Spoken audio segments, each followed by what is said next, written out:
मेरा नाम भानु सहाय है। मैं बुंदेलखंड निर्माण मोर्चा का अध्यक्ष हूँ और एक लंबे समय से पृथक बुंदेलखंड राज्य निर्माण के लिए संघर्ष कर रहा हूँ। वर्ष 2014 में हमारे संघर्ष को, हमारे मान को, हमारी सोच को पंख लग गए थे, जिस समय उमा भारती जी ने भगवान राम को साक्षी मानकर ये वचन दिया था हम बुंदेलखंडियों को कि 3 साल के भीतर बुंदेलखंड राज्य बनवा दिया जाएगा। उमा भारती जी ने भगवान राम को राज्य लाने के लिए और भगवान राम के नेतृत्व में कार्य करने का वचन देकर वो क्या बोली थी, आइए हम आपको ये सुनवाते हैं। पहले उमा भारती जी की बात आप सुन लीजिए। क्या देना चाहेंगे? मैसेज हम ये देना चाहते हैं कि मैं आज ये बोल के जा रही हूँ कि बुंदेलखंड राज्य का निर्माण 3 साल के अंदर होगा और जो नारा लगा और इस बुंदेलखंड राज्य में हम राम राज लाएंगे। भगवान राम राजा सरकार जो है वो इस बुंदेलखंड राज्य के राजा होंगे और आज की तारीख से तीसरा साल खत्म होते होते बुंदेलखंड राज्य का निर्माण होगा। उमा भारती जी ने बाबा साहब डॉक्टर भीमराव अंबेडकर जी की प्रतिमा के नीचे खड़े होकर बाबा साहब को प्रॉमिस किया था और उन्हें ये उपहार गिफ्ट देने का भी वादा किया था कि 3 साल के भीतर हम बुंदेलखंड बनवा देंगे। बाबा साहब से भी उन्होंने कैसा छल किया है, आइए हम आपको ये भी सुनवाते हैं, आप ये भी सुन लीजिए। आज बाबा साहब मैं बाबा साहब को एक प्रॉमिस करती हूँ कि बुंदेलखंड में सबसे बड़ी संख्या दलित वर्गों की है और नरेंद्र मोदी के प्रधानमंत्री बनने पर मैं 3 साल के अंदर बुंदेलखंड राज्य बनवा करके यहाँ के दलित और गरीब वर्गों को गिफ्ट दूंगी ताकि यहाँ के दलित वर्गों को मजदूरी करने के लिए दिल्ली न जाना पड़े। बुंदेलखंड का बहुत बड़ी संख्या में दलित वर्ग है जो मजदूरी करने के लिए दिल्ली जाता है। पृथक बुंदेलखंड राज्य मिलेगा तो वो दलित वर्ग यहाँ पर रहेंगे, सुखी जिंदगी जिएंगे। ये बाबा साहब अम्बेडकर की जयंती का सबसे बड़ा उपहार है। ऐसे ही उसी चुनाव में मौरानीपुर में राजनाथ सिंह जी आए थे। राजनाथ सिंह जी ने भी उमा भारती जी के सारे वचनों को पूरा करने का वादा हम बुंदेलियों से किया था और ये कहा था कि उमा भारती हमारी बहन है, ये मंत्री बनेंगी, इनमें काबिलियत है, ये तो अपनी बात पूरी करा ही लेंगी। लेकिन हम भी ये वचन देके जा रहे हैं कि उमा भारती जी ने जो वादा किया है उसको हम पूरा करने का कार्य करेंगे। बहन उमा जी की वह हैसियत है कि मंत्री इनके लिए कोई बड़ी चीज नहीं है, वो तो बनेंगी, वो तो अपनी जगह पर है। लेकिन मंत्री नहीं या किसी प्रधानमंत्री या मंत्री से भी यदि कोई बात कह देंगे तो इनकी बात कोई टालता नहीं है। आपकी प्रत्याशी उमा भारती। झांसी में श्री नरेंद्र मोदी जी वो तो इतने भाव विभोर हो गए थे कि उमा जी आप ऐसा लगता है जैसे बुंदेलखंड में रम गई हो, आपके तो मन में, आपके तो तन में सारा का सारा बुंदेलखंड बस गया है। आपकी जो भी योजनाएं हैं अगर केंद्र में हमारी सरकार बनती है उन्हें पूरा करने का अगर हमको मौका मिलेगा तो हमको खुशी होगी और आपके प्रति हमारा आदर होगा अगर हम आपके वादों को पूरा कर पाए। आइए हमारे प्रधानमंत्री जी ने क्या बोला था ये भी सुन लीजिए। उमा जी को बहुत बधाई देता हूं कि वे इस क्षेत्र के विकास के लिए रम गई है, सम्मान हो गई।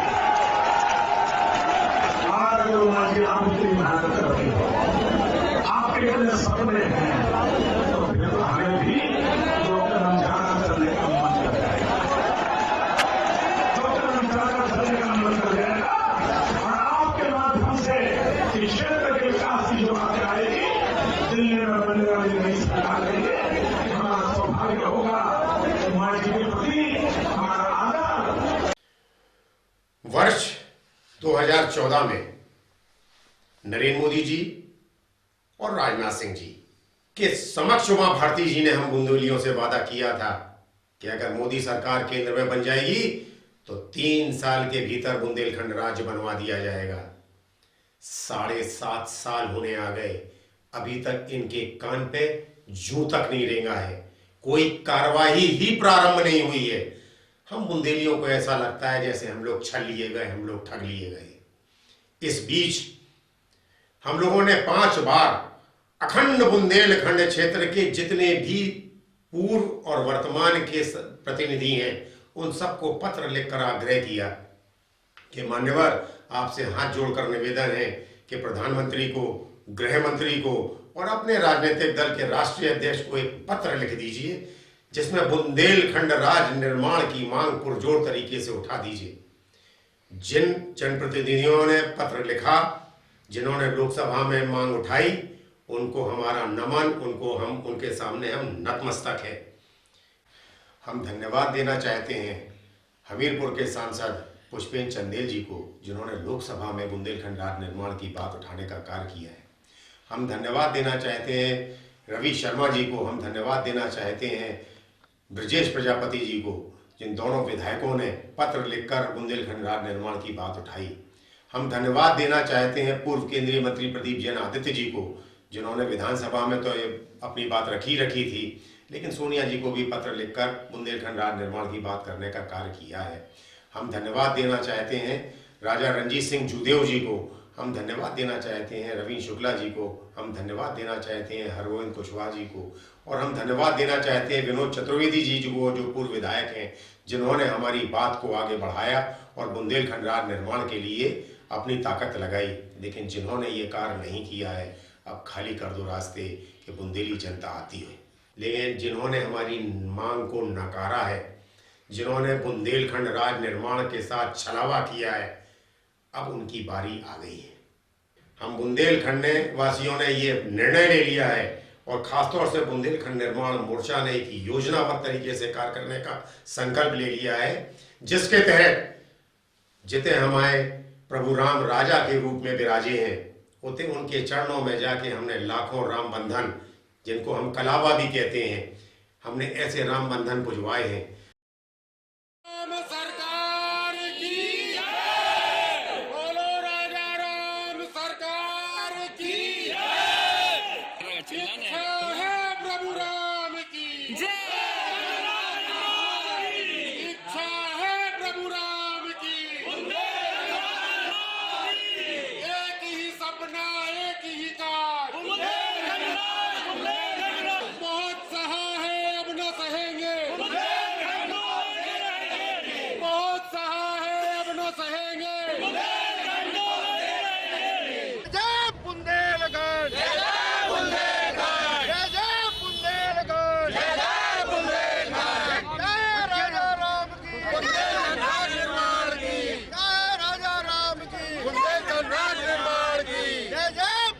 जो लाखों लाख बुंदेलियन के हाथ में बांधे जे हैं, और जब हम वो बंधन बांध रहे हुए हैं, तब हम उनसे कहें तुम्हें राम को कॉल है, तुम्हें राम को कॉल है, तुम्हें बाबा भीमराव अंबेडकर जी का वास्ता है, तुम्हें बुंदेलखंड की धरा का वास्ता है, कि जिनने हमें ठगा है, जिनने हमें छला है, जिनने हमारे साथ वादा खिलाफी की है, जिन्होंने हमें बरगलाकर हमारे वोट लेने का कार्य किया है, अपना स्वार्थ सिद्ध किया है, इस बार तुमसे निवेदन है कि उन्हें हरा दो।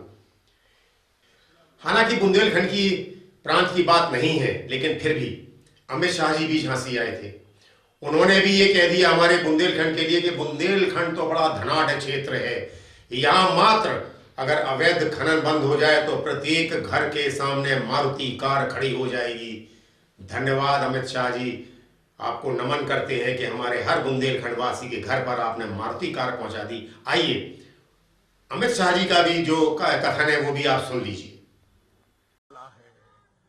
बुंदेलखंड में और कुछ करने की जरूरत नहीं है, सिर्फ एक खनन घोटाला बंद कर देना तो बुंदेलखंड के हर बासिंदे को एक मारुति कार मिल जाए, एक मारुति कार। हम सुधरेंगे, युग सुधरेगा, ये कहावत है। ऐसे ही एक बार इन्हें हरा दो, आने वाले जितने भी जनप्रतिनिधि हैं अपने आप सुधर जाएंगे। हम बुंदेलियों से कभी छल नहीं कर पाएंगे, कपट नहीं कर पाएंगे, झूठे वादे नहीं कर पाएंगे। हर रूप में जब ये हमारे राम बंधन बंध रहे होंगे, एक पर्चा भी हमारा बाहर निकल के आया होगा, उसमें बाकायदा जो उमा भारती जी ने बोला है वो लिखा है, जो राजनाथ सिंह जी बोल के गए हैं वो लिखा है, जो प्रधानमंत्री जी ने बोला है वो लिखा है, सारा का सारा विस्तार में उसमें भी लिखा हुआ है। लोगों को हम ये बताने का कार्य कर रहे हैं कि जब तक हम सामने तन के खड़े नहीं होंगे, तब तक ही हमको छलते रहेंगे, डराते रहेंगे। अरे हर व्यक्ति की मौत आना है, हमारी भी मौत आना है।